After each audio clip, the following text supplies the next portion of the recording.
The Langford estate boardroom hadn't changed since the early 90s. The same glossy walnut tables stretched across the room, its surface reflecting decades of backroom deals and bitter family debates. The walls displayed photos of charity galas and business milestones, portraits of pride and polished façades. I wasn't in any of them. My name is Rachel Langford, though at family functions I'm mostly referred to as the one who bailed. I'm 33 now, but to them I'll always be the rebellious 20-something who rejected her inheritance to chase pipe dreams in tech. Today's urgent family summit had been called at the Langford vineyard in Napa, supposedly to address financial adjustments. What they didn't know was that the vineyard and the entire Langford portfolio was already under new control. Mind. I sat at the far end, unassuming in a navy blazer, listening as my Uncle Gerald huffed through his quarterly slideshow. "The numbers are dismal," he grumbled, slapping his palm against the screen. "We're bleeding cash across every division." My cousin Drew, fresh out of Wharton and already a senior VP, rolled his eyes. "It's a rough patch. We'll recover, the Langfords always do." If only he knew the board now took its marching orders from ArcLight Holdings, a firm I'd built and used to gain quiet, complete control of Langford & Co. through shadow subsidiaries and discrete acquisitions. "The logistics division is worthless," my older sister Claire chimed in, barely looking up from her gold-plated tablet. "Might as well sell it for scraps." I bit the inside of my cheek to stop from laughing. The logistics unit was the most promising tech-adjacent asset we had. Under ArcLight, we'd embedded AI-driven systems that were already drawing investor attention in Silicon Valley. "What's so funny?" Gerald snapped, glaring down the table. "You find the situation humorous, Rachel?" The room tensed. Even Claire paused mid-scroll. "I was just considering solutions," I said evenly. Gerald scoffed. "Solutions? From you? The one who walked away from the family trust to play founder in some garage?" They had no idea. But they were about to. 5 years ago, I turned down the position of Brand Strategy Director, a fancy title with no real power. It was a pacifier, a distraction to keep me from asking too many questions, while my cousins played executives. Instead, I took my inheritance and founded ArcLight Holdings, targeting tech-based turnarounds and hidden value acquisitions. I leaned back slightly in my chair. "I do have some experience in corporate restructuring," I said evenly. Drew chuckled. "Experience? You mean your little startup in a co-working space downtown? This is Langford & Co., Rachel. It's a billion-dollar legacy. Leave the serious work to the professionals." I almost laughed. My real office spans the top 3 floors of the Monarch Tower, an elite space they've never been invited to. The shared workspace was a ruse, a calculated move to stay underestimated. My father, seated quietly at the side, shifted. He'd stepped down as CEO last spring, yielding control to Uncle Gerald despite my warnings. Dad never had the spine to challenge his older brother. "Rachel's company, ArcLight, has done well," he said hesitantly. "Maybe we should listen." "Done well?" Gerald scoffed. "Max, your daughter is pretending to be a CEO while the rest of us run a real company. She's a disappointment and you know it." That word, disappointment, always struck the same nerve. I'd heard it after proposing digital integration, after declining to marry the CFO's son, after choosing independence over nepotism.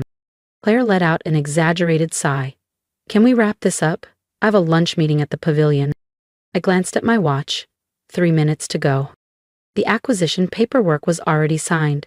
Langford & Co. would officially become a subsidiary of ArcLight Holdings before their dessert menus arrived.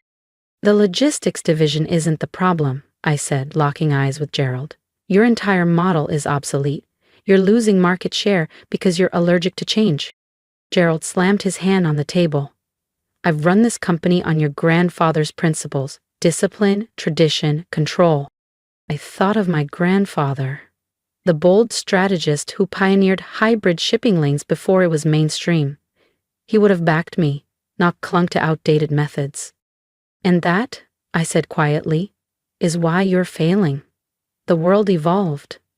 You didn't." But Langford and Co. is crumbling because you're too arrogant to adapt, I said, my voice low but steady. Enough, Uncle Gerald bellowed, his face turning a shade too close to crimson. You lost the right to criticize this company the day you walked away. You're worthless to this family, worthless to this business. Before I could reply, the door burst open. Gerald's assistant, usually composed, looked pale and breathless. Sir? Mr. Langford, she stammered. There's an emergency call from the board. Arclight Holdings has just acquired controlling interest in Langford and Co. Silence shattered into chaos. Drew dropped his luxury pen onto the floor with a sharp click. Claire's tablet slipped from her hand and hit the table with a dull thud. Gerald stood frozen, jaw working soundlessly. Arclight? My father whispered, blinking. But that's mine, I finished, rising to my feet. Though its full name is Arclight Global Strategies. We're the largest digital transformation firm in North America, specializing in revitalizing stagnant corporations like this one. Silence fell again, this time heavier. Years of condescension, eye rolls, and hushed gossip about my failed detour had all led to this. That's impossible, Drew said hoarsely. Arclight's a multi-billion-dollar group. You just ran that tiny startup? I pulled out my phone and mirrored the Arclight website onto the conference screen. There it was, my photo under Founder and CEO, our global footprint, our financials, and the official acquisition announcement. That tiny startup was a front, I said, locking eyes with them one by one. It kept you underestimating me while I built something world-class. Claire was pale now. What happens to the logistics division, she asked. It will be restructured along with everything else, I replied. The board meeting in 10 minutes will confirm me as CEO, and the press release hits every outlet at noon. You can't do this, Gerald growled, his voice finally returning. We're family. I let out a quiet laugh. Was it family when you called me worthless? When you buried every idea I brought to the table? When you handed power to the least qualified simply because of their last name?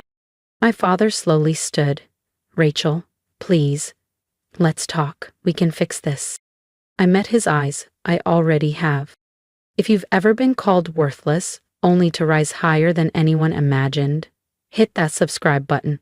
Because Rachel's story isn't over, and the next boardroom battle is one you won't want to miss. We could have talked years ago, I said, cutting off my father's shaky attempt at reconciliation. You could have listened when I warned you about Gerald. When I showed you how to save this company before it hit free fall, but you made your choices. Dismissive uncle, silent father, entitled cousins. I straightened. Now I'm making mine. The assistant lingered nervously in the doorway, clutching a press folder. Ma'am, the media's already calling. They're requesting a comment on the acquisition. Gerald slumped into his chair, the last of his bravado draining away. Comments, he muttered. What am I supposed to say? That my worthless niece just bought us out? I smiled, stepping forward. Not worthless anymore, am I? I paused. I'm your boss. The room erupted. Claire burst into tears. Drew barked orders into his phone, shouting for legal counsel. Gerald looked like he was trying not to collapse. But I wasn't finished. I walked to the head of the table, his seat, now mine, set down my laptop and opened the restructuring files. Let's begin. I have a few thoughts about revamping the logistics division. The same relatives who once laughed behind my back now sat in stunned silence as I outlined my vision. My company. My rules. The disappointment had just taken command. The board meeting that followed was swift. My majority ownership left no room for debate. By noon, the press release was live. Langford & Co.'s stock surged 15% within minutes. The market had spoken, and it welcomed change. My family, however, was in pieces. This is illegal, Gerald thundered, pacing the boardroom like a caged bull. You had to cheat somehow. Everything was by the book, I replied smoothly. Maybe if you'd read those quarterly reports instead of giving keynote speeches at golf retreats, you'd have noticed Arclight buying up stock. Claire was texting her legal team in a panic. It was pointless. I'd sealed every loophole. Your Chief Innovation Officer title is revoked. I added calmly. And Drew's VP role? Terminated. You can't fire us, Drew shouted. We're Langfords. So am I said, cool and clear. The Langford you all called worthless? How does it feel, I asked quietly, to be fired by someone you all called worthless? My father sat silently in the corner, shoulders slumped. He looked older than I'd ever seen him. Where did we go wrong, he muttered. How did we not see this coming? You saw what you wanted to see, I answered. A difficult daughter who wouldn't follow the script. It never crossed your mind that I wasn't rejecting the game? I was rewriting the rules. At that moment, my assistant Catherine stepped into the room. Ms. Langford, the transition team is standing by. The auditors are ready to begin. Uncle Gerald visibly paled. Auditors? Of course, I said, smiling. We'll need to assess the full extent of damage your leadership caused, starting with those club memberships charged to corporate, personal expenses disguised as business development, and those generous loans to family members. Gerald's mouth opened, but no words came. You tear apart your own family, Claire whispered. You never treated me like family, I replied. You treated me like a liability, a stain to be hidden or controlled. Now you'll finally know what it's like to have no control. My phone buzzed. The first wave of changes had gone live. Catherine, please have security assist my family. They'll need to vacate their offices immediately. This isn't over, Gerald barked, though his voice shook. The family won't stand for it. The family, I said evenly, sold their shares years ago. Arclight now owns 58% of Langford & Co. I own your titles, your futures, and every secret you thought you'd buried. As security arrived, I turned to my father. You can stay on, as an advisor, but only if you're ready to listen this time. He stared at me, really seeing me for the first time. When did you become so powerful? I always was, I said. You just never looked close enough. The next week was a storm of reform. The dusty old Langford logo came down, replaced by a sleek modern design. The logistics division, once mocked, became our crown jewel. Nepotism was replaced by merit. Innovators took the reins. Naturally, the family didn't go quietly. Gerald tried rallying shareholders, only to discover they'd already cashed out. Claire tried leaking gossip, but it was drowned out by headlines about Arclight's bold reinvention. Drew tried a different approach. He showed up at my new corner office, the one that used to be his. Come on, Rachel, he said, attempting charm. We're family. Surely we can work something out. I've changed. I leaned back in his old chair and studied him. Have you? Drew began, his voice faltering. What lesson would that be? That I underestimated you. That we all did. But we can fix this. We can make it a real family company again. It is a real family company, I said calmly, just not the family you envisioned. I stood.